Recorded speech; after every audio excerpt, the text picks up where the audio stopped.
Hello? Hello? Hello? Hello, pwede kay Sir OG? Sino to? Sa ano po tatanong lang po namin kung pwede kaming magbigay ng liter sa Caroline. Alin? Kung pwede po kami magbigay ng liter para sa Caroline. Sino nga ito? Si Chinky po. Yung po sa simbahan po ako choir po kami sa may San Roque.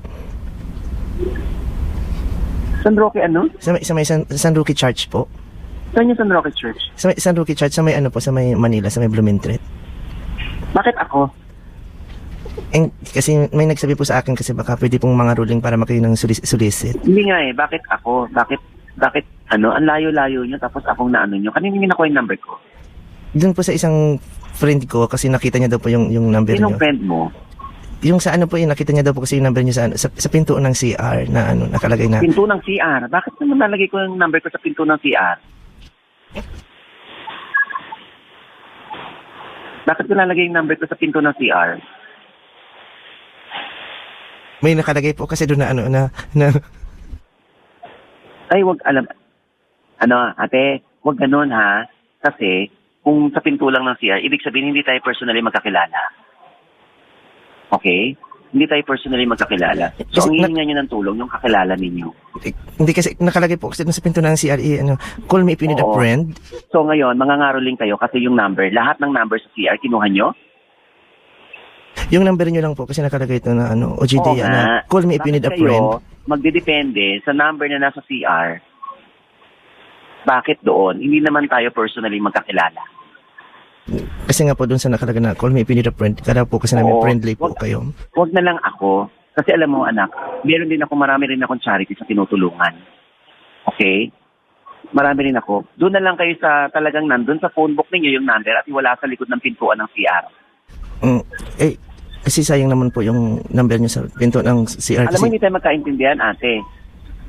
Huwag nga ako. Ipabura na lang po namin yung number niyo sa likod ng pinto ng CR, ma'am. O di, paboran nyo na lang. Kasi kung manggagaling sa likod ng CR ang number ko, tapos tawagan nyo ko, nang hindi tayo magkakilala at hindi tayo magkaano-ano, hindi nga maganda. Sige po, ilagay na lang po namin na don't call me. Kasi nakalagay po don't call me if you need a friend. So, palitan ko na lang po ng don't call me. Nang don't call me? Ikaw bahala, anak. Hindi ako naglagay ng number ko sa CR. Wala akong nilalagay na number sa CR. Baka po yung... Ba't ako maglalagay ng number sa CR? Ikaw magsabi sa akin. Bakit ko ilalagay ng number ko sa CR? Baka po kasi yung friend niyo po naglagay ng number niyo sa CR. O, sabihin mo sa friend ko, kung may friend nga ako, at friend ko nga yun naglagay, sabihin mo sa kanya, hindi maganda yon.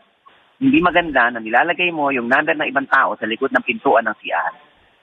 Sige po, sabihin ko po na hindi po maganda yung nilalagay yung number sa likod ng pinto sa CR. So, dapat po ba sa harap po ng pinto sa likod Alin? po? Saan po ba dapat ilagay? Sa harap po ng pinto ng CR? O sa gilid po ng pinto? Nagkakapilosopuhan tayo, kuya? Buti nga in-entertain ko yung tawag mo eh. Tapos sasabihin mo, dapat po ba sa harap ng pintuan ng CR ang number? Ito naman, ang init-init naman ng ulo, mama. Mama, ang init naman ng ulo mo. Si Vice to!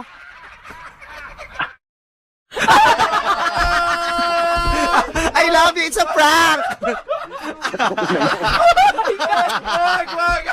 Hello, nanay. Mama OG!